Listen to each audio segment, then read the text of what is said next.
Señor puso en mi corazón una palabra, el título de una palabra que es parte de varias palabras, pero le puse un título bien interesante, La gran tormenta espiritual sobre las naciones. La gran tormenta espiritual sobre las naciones es el título de la enseñanza que voy a compartir. Así que vamos a orar para que el Señor bendiga su palabra y esa palabra cumpla su propósito. Padre, gracias. Es un privilegio poder estar aquí nuevamente en casa, en Miami, en la iglesia, en Comunidad Cristiana de Fe, en familia con todos nuestros amigos y hermanos de la fe. Y pido que tu Espíritu Santo haga aquello que yo no puedo hacer. Realmente todo lo que hacemos es por tu gracia, así que necesito más de ti que nunca, Espíritu de Dios, me rindo a ti y sé tú haciendo y cumpliendo tu propósito para este día con esta palabra. Te doy muchas gracias y oro en el nombre de Jesús. Amén. La gran tormenta espiritual sobre las naciones. Yo no sé si ustedes lo están viendo, pero yo lo estoy viendo hace rato.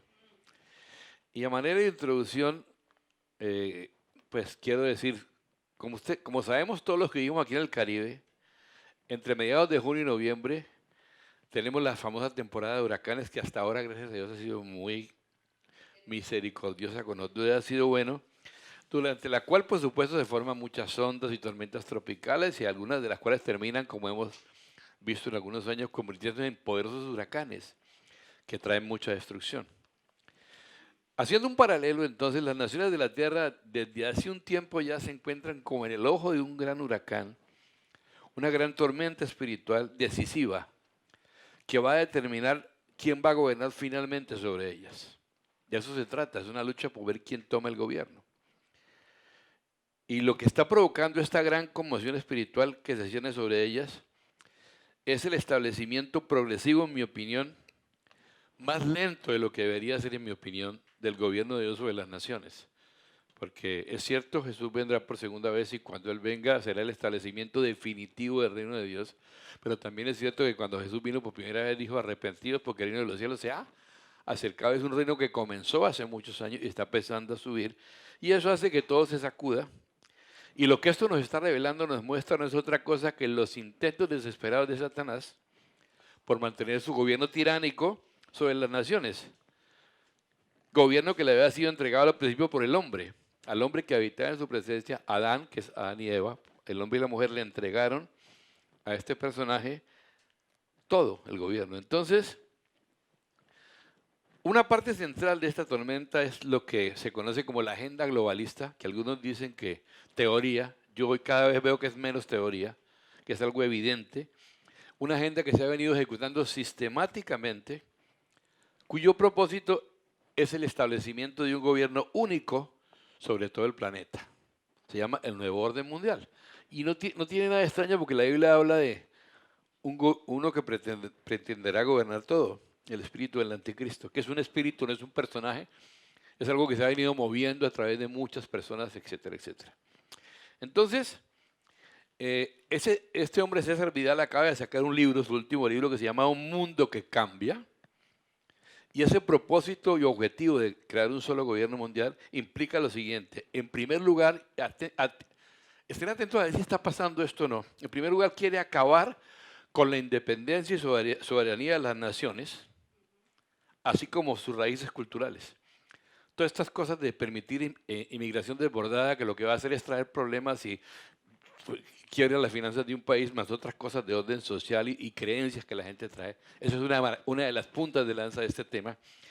Por un lado eso, acabar con la independencia y soberanía de las naciones, así como con sus raíces culturales. Y aunque nos parezca una locura, Colombia empezaba a entrar en eso porque lo otro hace parte de lo mismo. O sea, cada uno de esos sistemas, sea el que sea, está siendo usado. La verdad es que hay algo mucho más grande detrás de esto. En segundo lugar, apoderarse de las riquezas de las naciones también, que serán más fáciles de saquear a medida que se convierta como en pequeños protectorados. Ustedes entienden el concepto de protectorados, por ejemplo, la India. La India era un protectorado de Inglaterra durante muchos años y dependía.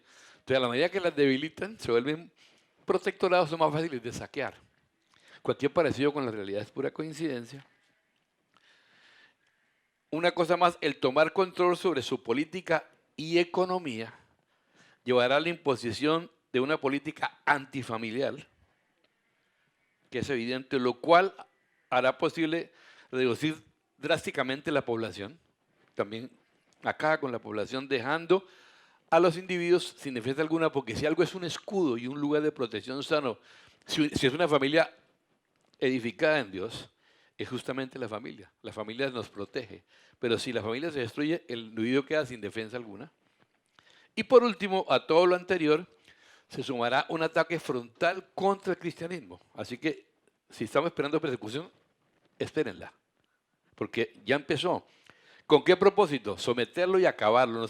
No están pensando como, no, están pensando en someterlo, acabarlo, debido a que nuestra escala de valores representa un peligro, una propuesta completamente opuesta a la que esta forma de tiranía universal o global tiene. Entonces, somos el peor enemigo que ellos tienen, el único enemigo, es el único que puede atajar esto. Sin embargo, bueno, hemos estado un poco dormidos, pero ese es el punto. Vamos a mirar entonces cómo ve Dios este asunto, porque vamos a ver cómo comenzó todo y qué herramientas tenemos para parar esto. Vamos a empezar con Génesis. Son cosas que me han oído, seguramente las han oído, pero vale la pena volverlas a ver. Génesis es conocido como el libro de los principios. Y si uno quiere encontrar cómo comienza una doctrina en la Biblia o algo, mire cómo comienza en Génesis, porque eso nos va a dar luz para todo lo que esa doctrina o esa enseñanza quiere expresar a través de toda la Biblia. Porque ahí son los principios y propósitos originales. Entonces, primero en primer lugar el propósito original de Dios en la tierra. Leamos ese famoso pasaje que leímos hace unos días también, Génesis 1, 27 y 28. Dice, y creó Dios al hombre a su imagen, a imagen de Dios lo creó, varón y hembra los creó, y los bendijo Dios y les dijo, fructificad y multiplicaos, llenad la tierra y sojuzgadla y señoread en los peces del mar, en las aves de los cielos, en todas las bestias que se mueven sobre la tierra. Teniendo en cuenta lo que pasa aquí, este versículo, tú tienes por ahí, bueno, antes Dios ha dicho, aquí está, no, el 28, y los bendijo Dios. ¿Qué es lo primero que hace Dios? Dios bendice al hombre. Es la primera cosa que hace. Dios bendice al hombre, ¿verdad? Y esto nos muestra cuán lejos está la realidad de lo que realmente es el plan de Dios original, ¿verdad? Démonos cuenta que eso es lo primero. A veces la gente dice, pero oye, ese Dios de ustedes es un Dios que demanda mucho, es un Dios que pide mucho, es un Dios que exige mucho. Pero aquí encontramos una cosa bien distinta. Lo primero que Dios hace no se trata de algo que Dios espera del hombre. No es una demanda o mandamiento, es una bendición. Empieza diciendo, bendijo Dios al hombre. Nos muestra que a un Dios que primero bendice, o primero da la capacidad, en otras palabras, antes de demandar o pedir algo de nosotros. ¿Verdad? Si Dios dice, sé santo porque yo soy santo, es porque nos ha dado la capacidad para hacer eso. No de otra manera. Si entendemos bien lo que es eso. Entonces, no hay ninguna cosa verdadera de Dios en nosotros que no venga primero de Dios para nosotros. Lo quiero repetir, no hay ninguna cosa verdadera de Dios en nosotros que primero no venga de Él. O sea que Dios, antes de demandar, si se puede llamar así, nos ha dado la manera de cumplir con eso. Si no, no lo va a hacer. ¿Ok? Entonces, es Dios quien primero se acerca a nosotros. Siempre es así. Abre el entendimiento, toca el corazón, si lo dejamos. Él es el que empuja, Él es el que dirige. En todo caso, vemos un Dios que tiene la iniciativa. Ahora, recordemos que vimos estos significados de estos pasajes. Allá aparecen tres términos: llenad, que viene del hebreo, maleo, malak, ¿qué significa llenar? Hacer pleno, consagrar, estar completo. Es un llenar así, es un llenar que implica hacer pleno. Consagrar es apartar, separar, estar completo. Sojuzgarla, no tengo esos términos ahí, ya lo hemos visto mucho, así que no se los quería poner una vez más. Sojuzgarla viene del hebreo kabash, que significa poner debajo, sujetar, ¿verdad? Implica someter, dominar o mandar. Y tiene una implicación violenta en algún sentido. Y el tercer término aquí interesante es señorear, que viene de otro término hebreo radá, que significa gobernar, tener dominio. Entonces, es lo primero que Dios bendice al hombre para que haga eso. Para que llene la tierra de algo, no solamente de hijos, para que sojuzgue, es decir, sujete, domine y gobierne sobre ella. Pero ¿qué más? ¿Qué es lo segundo que encontramos? Que Dios quiere que el hombre haga algo en la tierra. Miren, desde el principio Dios ha tenido propósitos y objetivos muy claros que quiere cumplir a través de los hombres, con los que Él ha establecido comunión, ¿verdad? Porque es algo que Dios solo puede establecer comunión con alguien que tenga una naturaleza en común. Y Él hace posible, a través de, cuando recibimos a Cristo y su Espíritu Santo, eso hace que tengamos una naturaleza común, por eso podemos relacionarnos. Dios crea un ser salido de sí mismo. ¿Para qué? Bueno, primero tiene comunión con Él, busca tener comunión con un ser salido de sí mismo, que somos tú y yo. ¿Para qué es eso? ¿Para qué comunión? Para cumplir un propósito muy concreto, muy claro, específico, que ese versículo anterior 28 lo exige. Que ese ser, tú y yo, con el cual tiene comunión con Dios, consagre, complete, porque en realidad ese llenar es completar y sujete la tierra, o sea, la gobierne. Así que el tema de gobierno no es un tema ajeno a nosotros. Gobierno de Dios es algo que está por toda la palabra desde el principio, para ser aplicado en todas las esferas. Dios entregó al hombre que estaba en su presencia la tierra que había creado para que estableciera gobierno de Dios sobre ella. Obviamente no se la entregó al hombre caído, se la entregó al hombre que estaba en Dios antes de que Adán y Eva cayesen, ¿verdad? Y Dios quería que el hombre llenara la tierra. La pregunta es que uno le viene aquí, ¿pero de qué quería que la llenara? ¿De gente solamente? No, Él quería que Dios llenara la tierra, que el hombre llenara la tierra de la gloria y la presencia de Dios. Que seamos como portadores de su presencia, que la llenáramos con eso. Y vamos a ver algo más que encontramos a continuación. Está en Génesis 2, 7 y 9. Dice aquí, Dios el Señor plantó un jardín al oriente del Edén y allí puso al hombre que había formado. Dios el Señor hizo que creciera toda clase de árboles hermosos, los cuales daban frutos buenos y apetecibles.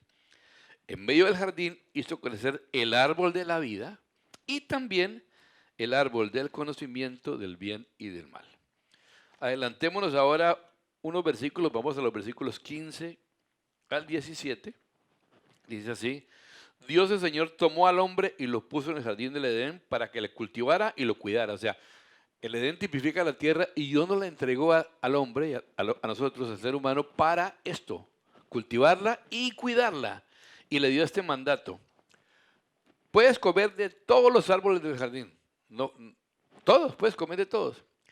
Pero el árbol del conocimiento del bien y del mal no deberás comer. El día que de él comas, ciertamente morirás. Yo he explicado esto muchas veces, no voy a explicar de qué se trata, pero el punto es que Dios no quiere títeres.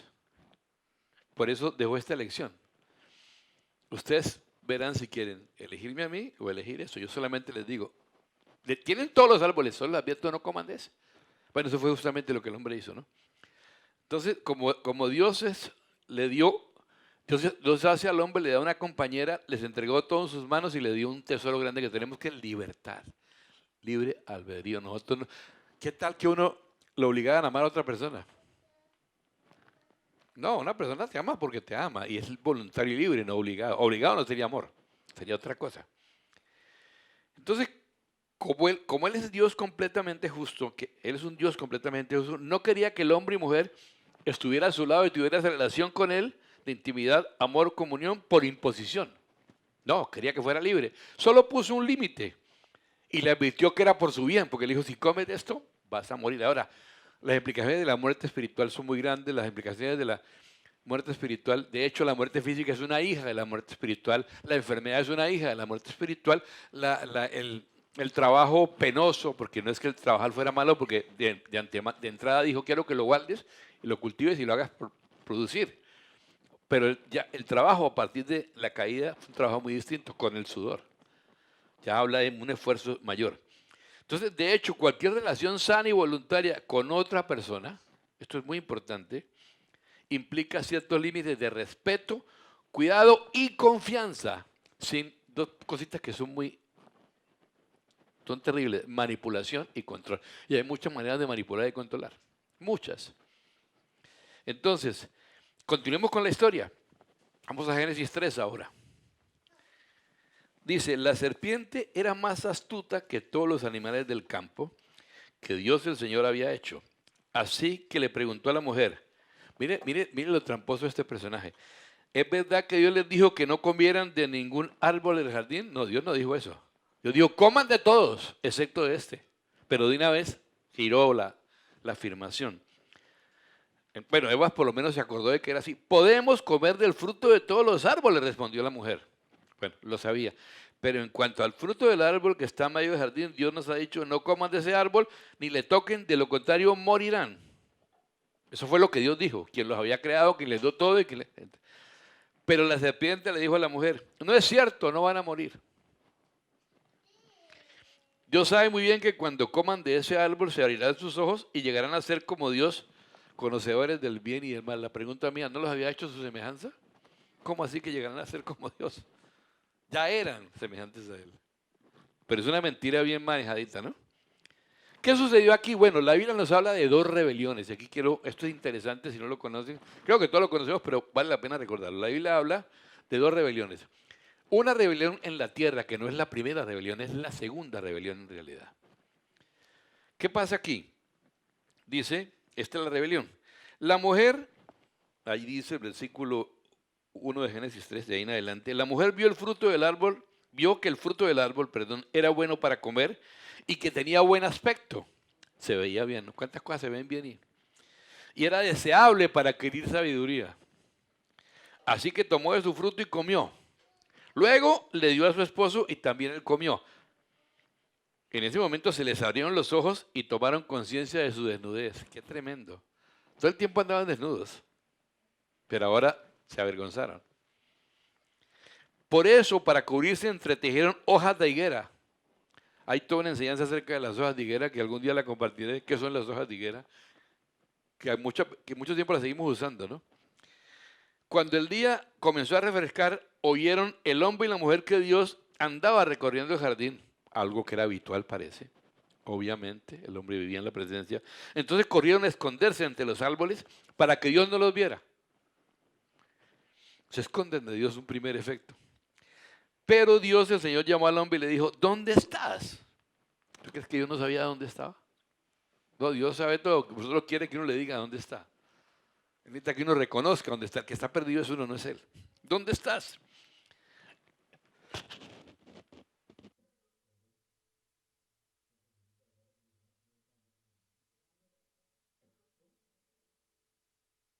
O el café que tenía por ahí lo mismo, es líquido. Gracias, Carlitos. En todo caso, perdónenme un momentico, es que...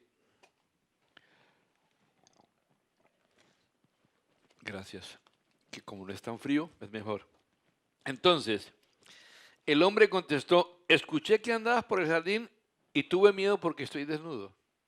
Antes no tenía miedo y estaba desnudo. Y obviamente sabía que él andaba, que Dios se movía por el jardín. Por eso me escondí. Y ahí viene la pregunta del millón. A Dios le encanta hacer preguntas. No porque no sepas, sino para que nosotros sepamos y concluyamos cosas. ¿Y quién te ha dicho que estás desnudo? Le preguntó Dios. ¿Acaso has comido del fruto del árbol, que yo te prohibí comer?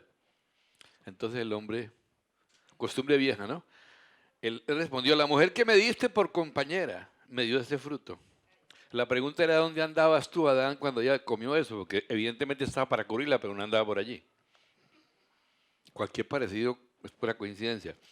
La mujer que me diste por compañera me dio ese fruto y yo lo comí. Entonces Dios, el Señor, le preguntó a la mujer, ¿qué es lo que has hecho? La mujer también, la serpiente me engañó y comí, contestó ella. O sea, es la tendencia, no es echarle la culpa a otro, ¿no? Siempre es a evadir mi responsabilidad de tirar para allá y para allá y podemos seguir interminablemente. En todo caso, otras traducciones de este versículo 8 dice, el hombre y su mujer se escondieron de la presencia del Señor Dios entre los árboles del huerto. Lo más lindo. De hecho, yo alguna vez les dije, o aquí dije también, lo primero que Dios quería al crear al hombre, lo más importante era que el hombre lo conociera, tuviera intimidad con él, comunión con él, cercanía, porque de allí es que se puede derivar todo lo demás. De comunión con él es que podemos caminar en funciones de reino, de gobierno, de todo. Sin comunión con él no tenemos nada de eso. Entonces, Por eso es que Dios puso al hombre y a la mujer en un lugar llamado Bayit, Edén o paraíso, que traduce delicia. O sea, lo puso en un lugar que era delicioso, pero lo que hacía que ese lugar fuera el Edén o el paraíso y lo delicioso era, bueno, obviamente el hombre y su mujer, pero era la delicia de la presencia de Dios. Es decir, que Dios mismo se paseaba por el huerto. Y recordemos lo que pasó, ¿no? Lo primero que hace el hombre, huye justamente de esa presencia, que es lo más importante. Y todavía muchos nos la pasamos escondidos. Porque claro, es molesto saber que Dios está por ahí, ¿no? Parte de las cosas que se trazan ahora es sacar a Dios de la ecuación. Con eso puedo hacer lo que yo quiera ahí. Pero ¿sabes una cosa? No te puedes escapar de eso. Por eso cantamos esa canción que dice, si subiera a los cielos, allí tú estás. Si me escondiera en el fondo del mar, aún él tú me dirás. Si subiera a las cumbres más altas, tu presencia estará. Y si me escondiera en el fondo de mi alma, aún a mí tú estarás. No se puede esconder de Dios. Tú le puedes meter cuento a todo el mundo, pero a él no le puedes meter cuentos. Y al que vas a rendirle cuenta es a él. Todos, ¿no? No unos. Porque es que a veces uno empieza, oye, tú sí tienes que, mira, tú vas a... Cuando uno hace esto, señala con un dedo, hay como 4 apuntando para acá, ¿no? No se te olvide eso. Es muy importante. Empieza por mí. Bueno, mucho antes de la rebelión del hombre, esta es la segunda rebelión, pero mucho antes hubo una primera rebelión.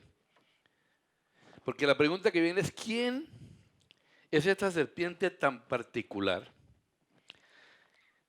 que supo lo que Dios les había dicho y hablaba, afirmando cosas que Dios no había dicho y por otra parte puso en entredicho lo que Dios dijo? Vamos uno más adelante, que creo que puse uno ahí, este texto. Isaías 4, 12 al 15. Aquí se empieza a poner interesante. Dice, ¿cómo caíste del cielo, oh lucero, hijo de la mañana? Cortado fuiste por tierra, tú que debilitabas a las naciones. Tú que decías en tu corazón, subiré al cielo, en lo alto junto a las estrellas de Dios, levantaré mi trono y en el monte del testimonio me sentaré a los lados del norte. Sobre las alturas de las nubes subiré y seré semejante al Altísimo. Mas tú eres derribado hasta el Seol, a los lados del abismo. ¿De quién está hablando? Veamos Apocalipsis 12:9. Así fue expulsado el gran dragón, aquella serpiente antigua que se llama Diablo y Satanás y que engaña al mundo entero, junto con sus ángeles fue arrojado a la tierra. ¿Quién es ese personaje? Luzbel o Lucero era un arcángel, es precioso, y era precioso justamente porque su función era cubrir la presencia de Dios, cubrir la gloria de Dios. Querubín de alas desplegadas, lo describió un texto. Él cubría, él estaba frente a la cubriendo su gloria. Había otros 2 querubines, pero este estaba al frente. Y tal vez por eso la belleza que él tenía le venía de esa presencia, no era propia. Pero bueno, es interesante. Luzbel o Lucero, conocido después de revelarse como Lucifer, Diablo y Satanás, fue el gestor de la primera rebelión. ¿Por qué fue esto? Vamos a Ezequiel 28, 11 al 19. Aquí hay una tipología. Vino a mí palabra de Jehová diciendo, hijo de hombre, levanta endechas sobre el rey de Tiro. Jehová el Señor, tú eras el sello de la perfección, lleno de sabiduría y acabado de hermosura. En Edén, en el huerto de Dios estuviste, de toda piedra preciosa era tu vestidura, de cornerina, topacio, jaspe, crisólito, berilo, iónice, de zafiro, carbunco, esmeralda y oro. Los primeros de tus tamboriles y flautas, instrumentos de adoración, estuvieron preparados para ti en el día de tu creación. Tú, querubín grande, protector, yo te puse en el santo monte de Dios. Allí estuviste, en medio de las piedras del fuego te paseabas. Perfecto eras en todos tus caminos desde el día que fuiste creado hasta que se halló en ti maldad. Aunque en este pasaje comienza con Ezequiel profetizando contra el rey de Tiro, es evidente que en los versículos siguientes Ezequiel describe a este rey en términos que no es posible aplicarle a ningún ser humano. O sea, esto es una tipología. Pues este rey estuvo en el huerto del Edén. ¿A qué horas este ¿sí? Fue un querubín grande protector. Qué nombre, ¿no? Querubín grande protector. Tenía acceso al monte santo de Dios y lo echaron de ese monte. Porque él dijo, quiero ser semejante a ti. Dios le dijo, no, hasta allá no podemos. Yo te hice. Ahora, para que lo tengan bien claro, se llama Satanás, Luzbel, pero es una criatura de Dios. Es una criatura de Dios. No está por encima. Él no es el igual de él, el lado malo. Nunca. Está debajo de él. Y buena noticia, está abajo de ti y de mí. Porque Él es la cabeza, tú y yo somos el cuerpo, y está debajo de nuestros pies. Lo que pasa es que tiene una boca grande, que habla mucha cosa, y su principal arma es el engaño realmente, porque fue derrotado en la cruz por Cristo Jesús. Pero, si tú le das lugar, te engaña y te... Entonces, Ezequiel está hablando acerca de un juicio no solo sobre el rey de Tiro, que es un tipo, sino sobre este querubín llamado Luzbel o Lucero o Satanás. ¿Cuál es la teoría? ¿O qué dicen algunos teólogos? Al parecer, cuando él vio tanto esplendor y tanta gloria, en lugar de que esto produjera en él mayor humillación, porque es lo que le sucede a uno cuando está en la presencia de Dios, uno no puede sostenerse, lo que trajo fue orgullo. Se llenó de iniquidad, en hebreo perversidad, dice realmente, se convirtió en un ser perverso, depravado, enteramente torcido, y en su orgullo quiso ser igual a Dios, por lo cual tuvo que ser excluido y arrojado de la presencia de Dios, porque solo hay un Dios. ¿Cuándo ocurrió esto? Antes de la creación del hombre. ¿Verdad? ¿Qué hace este ser? Engaña. ¿A quién? A todo el mundo, al que le crea. Fue arrojado de la tierra. Él solo no. Volvamos a ver. Apocalipsis 12:9. ¿Qué decía? Devolvámonos un poquito si se puede. Apocalipsis 12:9. Antes. ¿Qué dice? Así fue expulsado el gran dragón, aquella serpiente antigua que se llama Diablo y Satanás y que engaña al mundo entero junto, ¿qué? Con sus ángeles, porque la rebelión no fue solo él la dirigió, pero se le pegaron muchos. Ok. Ese ser no se fue solo. Repito, sino todos los que se unieron a la rebelión. Ahora vamos al siguiente versículo que es muy interesante. Echemos para adelante otra vez, Carlos, perdón. Más. Aquí, anterior, sí, este texto. A causa de la multitud de tus contrataciones, interesante el término, fuiste lleno de iniquidad y pecaste, por lo que yo te eché del monte de Dios y te arrojé entre las piedras del fuego, oh querubín protector. Sobre esta expresión que encontramos aquí, con respecto a Lucifer, tus contrataciones, que en otras versiones traduce como mercaderías o comercio, yo quiero poner a consideración, es una teoría, no es un planteamiento, no lo tomen como doctrina, solo pésenlo. ¿Qué comercio ofreció Luzbel a los otros ángeles para que le siguieran en su rebelión? ¿Qué les pudo haber ofrecido? ¿Naciones? ¿Ciudades? ¿Territorios? ¿Pequeños reinitos? A cambio de... ¿Ustedes han oído hablar de espíritus territoriales? Bueno, puede ser, ¿no? Pudiera ser que eso fue lo que ofreció, ¿verdad? Aquí les dejo esto para que lo pesen en su espíritu, así que echemos para adelante. Como Lucifer, Satanás o la serpiente no pudo soportar, ahora viene la otra parte, el hecho de que el hombre en el Edén estuviera ahora en la presencia de Dios todo el tiempo, como él había estado antes de rebelarse, porque antes de rebelarse él estaba justamente en la presencia de Dios, al frente. Ahora eso lo ocupamos tú y yo, o lo ocupó Adán al principio, y aún lo ocupamos nosotros. Entonces buscó la forma de hacer que el hombre se rebelara también, para sacarlo de su lugar. Fuera sacado de la presencia de Dios, el lugar que había sido suyo antes, a partir del cual el hombre podía tener esa capacidad, autoridad para gobernar o ejercer dominio a nombre del rey, como virrey de Dios. Es decir, quitarle ese dominio que le permitiría establecer el gobierno de Dios sobre la tierra, porque Dios le delegó al hombre eso. Qué tremenda responsabilidad. ¿Qué hemos hecho con eso? Buena pregunta. ¿Qué ha hecho la iglesia respecto a eso? Buena pregunta. Mucho menos de lo que debíamos haber hecho. Entonces la pregunta es que el hombre llenara la tierra. Ahora, ¿de qué se llenó la tierra? A causa de la caída. Este versículo lo dice bien clarito el que sigue. Y se corrompió la tierra delante de Dios y estaba la tierra llena de violencia. A causa de esto. Se llenó pero de maldad. Y por eso vino el diluvio, ¿no? Sin embargo, escuchen, el propósito de Dios no ha cambiado ni cambiará ni siquiera por eso. La caída no iba a ser mayor que el propósito de Dios nunca. Entonces, viene un segundo punto. El primero es el propósito original de Dios en la tierra. El segundo punto dice, Dios restaura, adelante, Dios restaura la comunión con el hombre y la autoridad del hombre para hacer lo que había sido ordenado desde el principio. Entonces, ¿qué pasa? Salmo 2, 1 al 8. Este es un salmo muy interesante. Han pasado muchos años de la caída del hombre, toda la cosa, y dice este salmo así.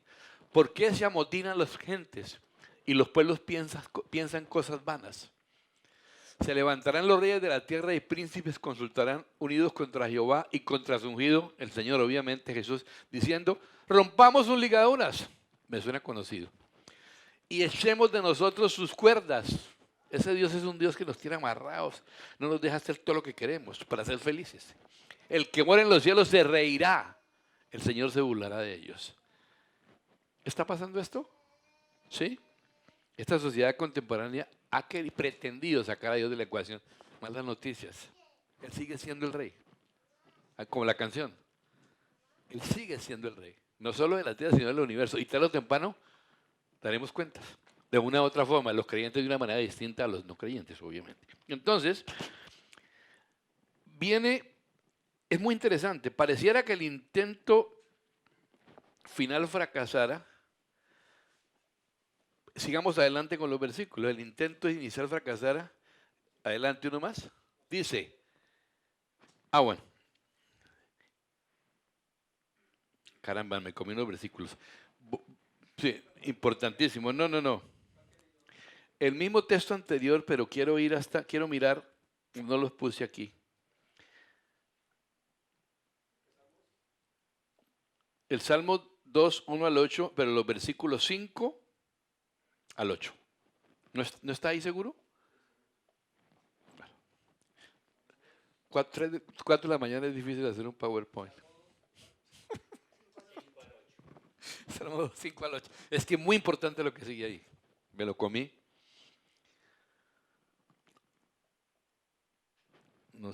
Salmos 2.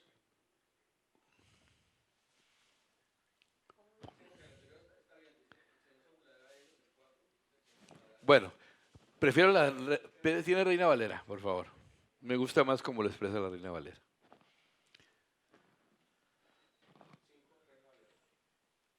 Luego hablará de ellos, terminamos diciendo, el Señor se burlará de ellos, ¿verdad? Fue el versículo 4. Luego hablará a ellos en su furor y los turbará con su ira. Miren lo que sigue. Pero yo he puesto mi rey sobre Sión, mi santo monte. ¿Sabe quién es su rey? El Señor. ¿Sabes qué es Sión? La iglesia. Es el monte de David, pero también es la iglesia. Pero yo he puesto mi rey sobre Sión, mi santo monte. Yo publicaré el decreto. Jehová me ha dicho, mi hijo eres tú, yo te engendré hoy. Esto habla del padre hablándole a su hijo. Mi hijo eres tú, yo te engendré hoy. Y mira lo que sigue, pídeme y te daré por herencia a las naciones y como posesión tuya los confines de la tierra. O sea, ahora sí, pareciera, etcétera, para tener la tierra, pero el propósito de Dios no fracasa ni se detiene. Dios persiste en su propósito que hombres gobernados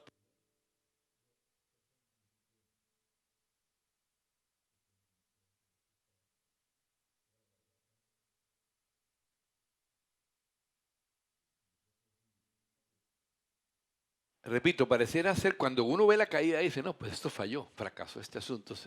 No, pero no falla.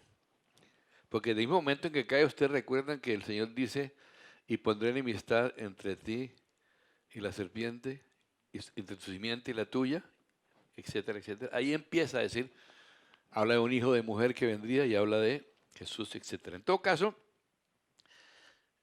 por una cosa de estas, por grande que sea, el propósito de Dios no iba a ser cambiado. ¿Y el propósito de Dios cuál era? Que hombres gobernados por Él gobiernen a su vez la tierra. En el pasaje anterior de Génesis que leímos al principio, Dios le entregaba la tierra al hombre. Pero en este salmo Dios dice, pídeme. Esto nos habla ahora de algo que no será entregado por Dios a menos de que haya una petición. ¿Para quién es en realidad la promesa escrita aquí? ¿Para quién? Para Jesús. Mi hijo eres tú, yo te engendré hoy. Pídeme y te daré por herencia a las naciones. ¿Verdad? Como el hombre que recibió el encargo, la misión de gobernar la tierra, fracasó en ese momento, entregó su dignidad, y como Dios siempre quiso entregar la tierra al hombre para que éste la llene, se necesitaba uno que sea como fue el hombre al principio. Necesitaban uno que fuera como fue el hombre al principio, antes de la caída. Y entonces, uno que tenía perfecta comunión con él. Entonces vino Jesús y cumplió su obra de restauración total, viniendo al mundo como hombre, viviendo como hombre, muriendo en la cruz por nosotros y resucitarnos para darnos nueva vida por medio del nuevo nacimiento. Entonces aquí viene, recuerden, aquí Jesús recibe la autoridad de Padre de vuelta, que había sido entregada. Y mira lo que dice aquí el famoso texto de la Gran Comisión. Es que este no se actualizó, ese PowerPoint, ya sé qué pasó. Y Jesús se acercó y les habló diciendo, toda potestad me es dada en el cielo y en la tierra. Está hablando del Salmo 2. Todo me volvió a ser entregado. Por tanto, id y haced discípulos a todas las naciones, bautizándolos en el nombre del Padre, y del Hijo y del Espíritu Santo, enseñándoles que guarden todas las cosas que os he mandado. Y he aquí, yo estoy con vosotros todos los días hasta el fin del mundo. Aparece aquí lo que conocemos como la Gran Comisión. Ya no es pídeme, sino id. O sea, él recibió la autoridad y le dice, tomen, vayan. Y háganlo eso. Les devuelvo la autoridad para que hagan lo mismo. Dios entregó la autoridad a su Hijo, la que Él le declara a los suyos, y luego, al darle la Gran Comisión, el Hijo les entrega esa autoridad, no les habla de pedir, les ordena ir. Entonces el propósito vuelve a lo mismo, se mantiene intacto. Vayan, que el hombre gobernado por Él gobierne la tierra en su nombre y para Él. La autoridad que nos ha sido delegada, según este pasaje, ¿dónde es este pasaje? ¿Dónde es la autoridad? En los cielos y en la tierra. Porque a Jesús le fue entregada en los cielos y en la tierra. Entonces, el Hijo entrega esa autoridad de su iglesia, ¿para qué? A los discípulos, ¿para qué? Para discipular. ¿Para discipular qué? Gente, sí, pero termina siendo discipular naciones. Para discipular naciones necesitan discípulos que puedan discipular a la nación. ¿Qué es discipular a una nación? Enseñarles a hacer las cosas a la manera de Dios. Punto, no tiene mucho misterio. Eso es discipular naciones. En ese contexto encontramos un tema muy importante, que son las esferas, las puertas o los montes. Para gobernar naciones tenemos que empezar por ciertas esferas. Hace muchos años, ya ustedes lo saben, hay mucha gente hablando de varias esferas, le dicen las esferas de influencia, las 7 puertas o los 7 montes, al tomarnos como algo esencial. Johnny Enlow, este hombre de Jukun, ya me olvidó cómo era. Bueno, muchos han hablado de esto, de Aaron Miller, tantos hombres y mujeres de Dios hablando por años de esto. ¿Qué es lo que sucede? Hablan de ciertas esferas que son como para discipular naciones, ciudades, que son el gobierno, la esfera del gobierno, la esfera de las comunicaciones, la esfera de los negocios, la esfera de las artes o celebración, la educación, las comunicaciones, la familia y la iglesia. Que entre otras cosas, si algo necesita reforma con respecto a esto es la iglesia. Porque por tener un pensamiento completamente con poco entendimiento de cuál es la Gran Comisión, realmente la iglesia se ha dedicado a la novia, ¿sí? Pero no a la ciudad. A la novia, pero no a la nación. ¿Cuál es la figura que usa este hombre? Se ha dedicado a edificar la novia, pero no a las naciones, no a la tierra. Entonces la novia, la iglesia se ha llenado, pero no ha hecho la otra parte. Ha hecho mucho que tiene que ver con el cielo, para llevar la novia al cielo, pero no con lo que tiene que hacer en la tierra antes de que Jesús venga por la novia. Y ese ha sido el gran problema. Hemos sido engañados de que nos marginemos de las cosas de la tierra. Y el diablo aplaude. Entonces, encontramos, por ejemplo, entre estos hombres de Dios que hablan de eso, a Johnny Enlow seguramente han oído hablar, escribió un libro hace mucho rato que se llama La profecía de los 7 montes, y otro que se llama El manto de los 7 colores o el manto de José, pero él dice lo siguiente: de la misma manera que el pueblo de Dios siguió el arca de la presencia de la tierra prometida, ¿recuerdan cuando Dios metió a la tierra prometida siguiendo el arca de la presencia de su pueblo, nuestra generación continuará el ministerio de Jesús en la tierra en formas no familiares o desconocidas hasta ahora. ¿Cuál es nuestra tierra prometida? Las naciones del mundo, las cuales le pertenecen a quién? Legítimamente al Señor. Y dice así, Deuteronomio 7:1, ¿qué se encuentra uno cuando va a penetrar la tierra? El Señor tu Dios te hará entrar en la tierra que vas a poseer. Eso fue para el pueblo de Israel en el Antiguo Testamento, pero es lo mismo. Expulsará de tu presencia a 7 naciones más grandes y fuertes que tú. Y ahí están todos los feos. Bueno, aquí dice hititas, pero que son los heteos, los ejeseos, los amorreos, los cananeos, los fereceos, los heveos y los jebuseos. Todos los feos, gigantes espirituales, que están apacentados en esas esferas. Hay entidades espirituales asignadas a cada esfera. Una es la esfera de gobierno, otra esfera. Hay gobernadores asignados a esas esferas. Entonces, dice que cuando el Señor los introduzca en esta tierra encontrarán 7 naciones poderosas y describen todos estos enemigos. Para nosotros esas naciones corresponden a los 7 montes de influencia que moldean la sociedad. Que moldean la sociedad, ¿me están oyendo? ¿Quiénes moldean la sociedad? La educación, el gobierno, la economía, los negocios, los medios de comunicación, la familia, la religión y todo lo que tiene que ver con artes y entretenimiento, que están bien gobernadas, pero no por nosotros precisamente. Por esa cosa de que eso es del diablo y la iglesia se marginó y el diablo, sacan de aquí que me conviene. Entonces, en este contexto es que podemos entender la guerra espiritual en todos sus matices. Porque la guerra espiritual tiene sentido como un medio para establecer el reino, no para andar jugando y viendo cosas. Que muchas veces la gente se desbalancea, ¿no? Entonces viendo demonios detrás de cada puerta. Tampoco, o sea, Cristo es más importante que eso. Es verdad, pero el enfoque no es eso. Son solamente seres espirituales que están puestos allí, pero no podemos enfocarnos en eso porque tampoco podemos ignorarlos, como dice Pablo, que no ignoren sus maquinaciones, pero no son el centro. Vemos como en el Antiguo Testamento encontramos profetas hablando a reyes y a naciones. ¿Ustedes se acuerdan que los profetas le hablaban a reyes? Le hablaban a naciones completas, ¿verdad? Con el propósito de llenar la tierra. Pero el Antiguo Testamento está lleno de sombras o tipos, figuras de lo que sería la plenitud. Si usted quiere entender ciertas cosas del Nuevo, tiene que ver a la luz del Antiguo. Por ejemplo, el tabernáculo de David es una cosa interesante. El tabernáculo de Moisés es fascinante porque habla de toda la obra de Jesús. El tabernáculo de David habla del modelo de adoración para el Nuevo Testamento. Hay una cantidad de cosas que uno juntándolas es que va entendiendo, por eso son importantes. El tabernáculo de Moisés era figura o tipo del cielo, pero en realidad el cielo hay un verdadero cielo. Nosotros estamos bajo el pacto de las realidades o los cumplimientos, ellos estuvieron bajo el pacto de las sombras o tipos. Entonces, si las gentes que se movieron en las sombras o tipos conquistaron territorios literalmente o ciudades, ¿qué pasa con nosotros? Jericó cayó de verdad. No fue una cosa, ¿no? ¿Qué estamos esperando los dueños de las realidades? La verdad es que, ¿cómo es que vivimos peor que ellos que tenían solo tipos y sombras? O sea, ellos pudieron hacer cosas que tú pudiéramos hacerla mejor, no las hacemos. Pero Jericó cayó literalmente. ¿Cuál ha sido la estrategia de Satanás para sacarnos de la jugada? ¿Qué ha hecho y qué sigue haciendo el diablo? En primer lugar, se pone feliz al atacar y vencer al primer Adán. Adán era el primero, con autoridad y mandato de Dios. Luego, oyó la profecía del Salmo 2, porque él oye, y dice, uy, me van a quitar el gobierno. Cuando el Padre le dice a Jesús, te entrego la autoridad de las naciones, me van a quitar el gobierno. Y miren lo que intenta en este pasaje. Vamos a Lucas 4, 5 al 8. Este es muy interesante y redondea un poco el asunto. Y le llevó a Jesús, ¿no? La tentación en el desierto. Y le llevó el diablo a un alto monte y le mostró en un momento todos los reinos de la tierra. Y le dijo el diablo, a ti te daré toda esta potestad y la gloria de ellos, porque a mí me ha sido entregada, le dijo el diablo a Jesús. Y Jesús no le peleó ni le negó.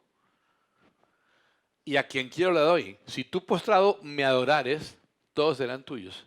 Qué interesante. Naciones a cambio de adoración. Ve si empiezas a pensar en la importancia de la adoración en esto.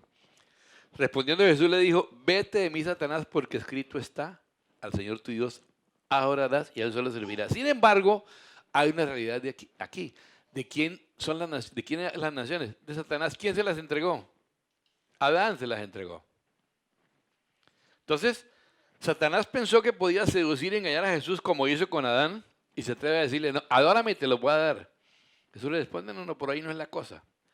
Pensó que estaba tratando con un espíritu territorial con los que negoció, ¿no?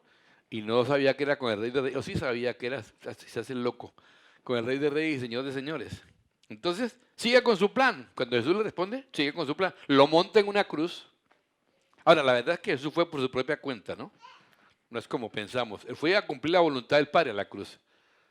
Él fue. El diablo no lo sabía y pensó que había acabado con él. Pero Jesús se levanta entre los muertos, ¿no? Él pensó, ya, no, se levanta entre los muertos.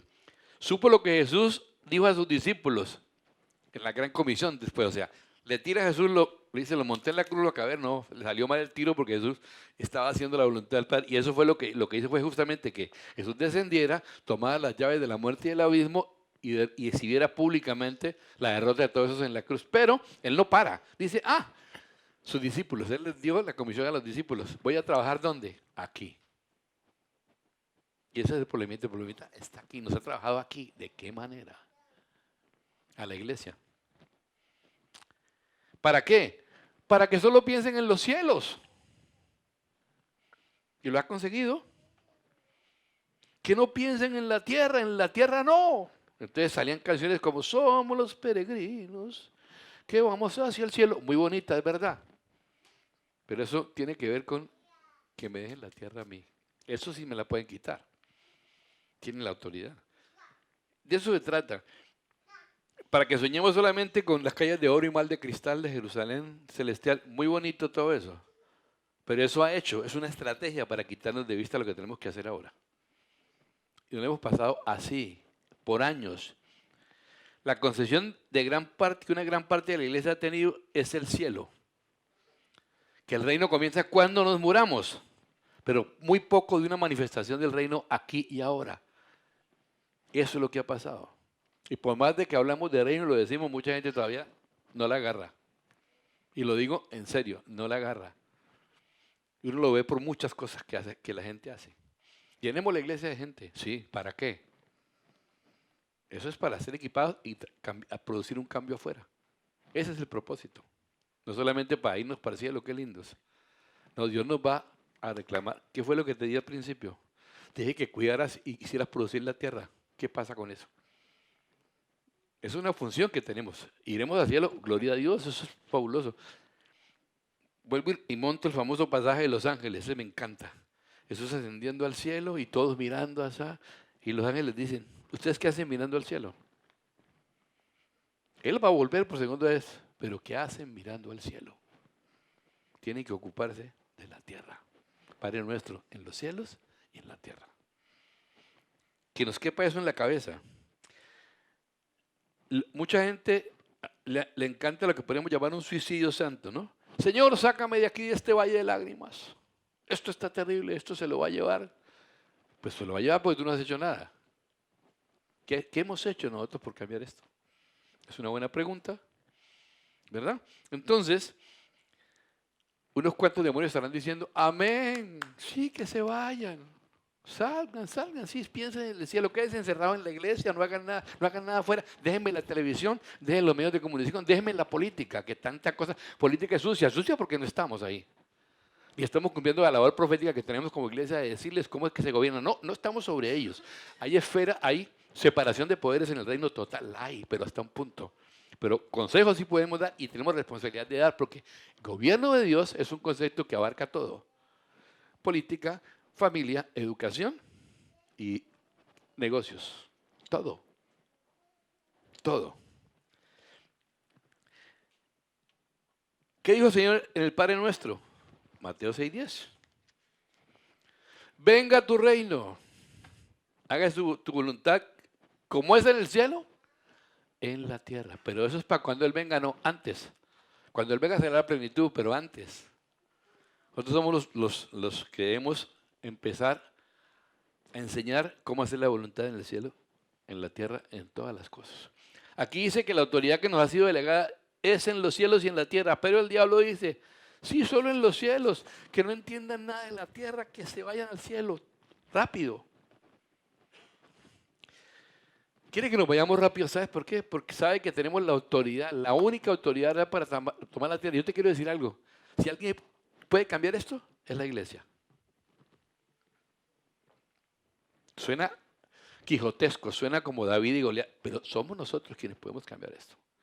Así empecemos por esto, no importa, no estoy diciendo que yo lo voy a hacer, ni tú, ni esta iglesia, esta congregación, porque esto no es una iglesia, es una congregación entre las congregaciones en Miami. La iglesia es la iglesia en Miami.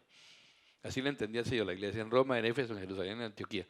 Sí, pero hagamos nuestra partecita. Empecemos por nosotros. Ahora, ¿cómo? De eso podemos hablar después. ¿Por qué Dios puso a su pueblo directamente en Canaán? Pregunta. Y enfrentando gigantes filisteos. Continua y sucesivamente y ganando territorios en batalla. Tenían que batallar por esos territorios, tenían que penetrar. Y no era solamente guerra espiritual, es muy importante, es una parte fundamental, pero también es penetrar físicamente. Hay un pasaje que me gusta mucho, donde, ¿quiénes fueron los que abandonaron un campamento? Un ejército enemigo abandonó un campamento por un ataque y entonces decían, la libra de harina costaba tanto, ahora allá hay harina gratis, entren, penetren. Eso nos pasa. Hacemos guerra espiritual, hacemos de todo, pero no tomamos el botín. Hay que entrar también. Orar es la parte 1, pero entrar es la parte 2. Y como no estamos entrando, si el territorio está desocupado, donde hay vacío, algo lo ocupa. Siempre que hay un vacío, algo lo ocupa. Es un principio en física. Lo que queda vacío, algo lo ocupa. Y si no lo ocupamos nosotros, lo ocupa otra gente. Y lo ha ocupado. Entonces, ¿de qué se trata? ¿Por qué Dios no les evitó esas confrontaciones? Dios no está para evitarnos confrontaciones. Tenemos que confrontar con inteligencia, con habilidad, con sabiduría, no pararnos en una parte de una iglesia católica y decir, oye, me están persiguiendo por causa del evangelio. No, eso no es por causa del evangelio, eso es por torpe. O sea, no es eso. Hay formas más efectivas de penetrar que molestar personas que finalmente no creen en Buda ni en Mahoma, creen en Dios. O sea, de una manera, pero no son nuestros enemigos tampoco, digamos, no es así. Nuestros enemigos están afuera. Y ni siquiera enemigos, la gente que necesita el amor de Dios está afuera. Los enemigos están por allí. Y por último, debemos saber que Dios está levantando una nueva generación. Y no habla solamente de edad, de una gente con una visión de conquista, una generación con visión de reino. El asunto ya no es solamente como la segunda venida de Jesús, ¿no? Sino como el deseo de Dios de manifestar su reino en la tierra, aquí y ahora, en la tierra. Nuestro problema es de fortaleza, escúchame esto que esto es clave. Fortalezas que han sido levantadas en las mentes del pueblo de Dios, que impiden ver lo que Dios está tratando de mostrar. Necesitamos renovar nuestra mente en este sentido también. En sentido de cuál es la función de la iglesia realmente. Necesitamos renovar nuestras mentes. Porque esto no se trata de nosotros nada más, de ti y de mí, se trata del reino, se trata de la tierra, se trata de otros. Esto no es para egoístas. Mientras los cristianos piensen en el cielo, el diablo está feliz. Mira este último pasaje y cierro para terminar, o para que oremos. Hechos 17, 1 al 7, para que hagas un ejemplo del Nuevo Testamento, porque hemos hablado del Antiguo, ¿no? Pasando por Anfípolis y Apolonia, esto parece Grecia todo, llegaron a Tesalónica, donde había una sinagoga de los judíos. Y Pablo, como acostumbraba, fue a ellos y por 3 días de reposo discutió con ellos. Pablo es un hombre muy bien, intelectualmente muy preparado, discutía, argumentaba más bien, declarando y exponiendo por medio de las Escrituras que era necesario que Cristo padeciese y resucitase de los muertos, y que Jesús, a quien yo os anuncio, decía él, es el Cristo. Y algunos de ellos creyeron y se juntaron con Pablo y con Silas. Esos eran los 2 revolucionarios de aquel momento. Y de los griegos piadosos gran número y mujeres nobles no pocas. Entonces los judíos que no creían, teniendo celos, tomaron consigo algunos ociosos vagos, ahí por todas partes, hombres malos. Y juntando una turba, alborotaron la ciudad. Ah, caramba, está pasando por ahí bastante, ¿no? Y asaltando la casa de Jasón, procuraban sacarlos al pueblo. Pero no hallándolos, trajeron a Jasón y algunos hermanos ante las autoridades de la ciudad gritando. Mira esta frase, ojalá nos dijeran de nosotros lo mismo. Estos que trastornan el mundo entero también han venido acá, a los cuales Jasón ha recibido, y estos contravienen los decretos de César diciendo que hay otro rey, Jesús. Esta gente les tenían temor. Estos revolucionaron todo. Al diablo le molesta cuando encuentra, eso sí que le molesta cuando encuentra gente que dice yo soy el dueño legítimo de esta ciudad. Nosotros somos los dueños legítimos en el sentido de esta ciudad, ¿verdad?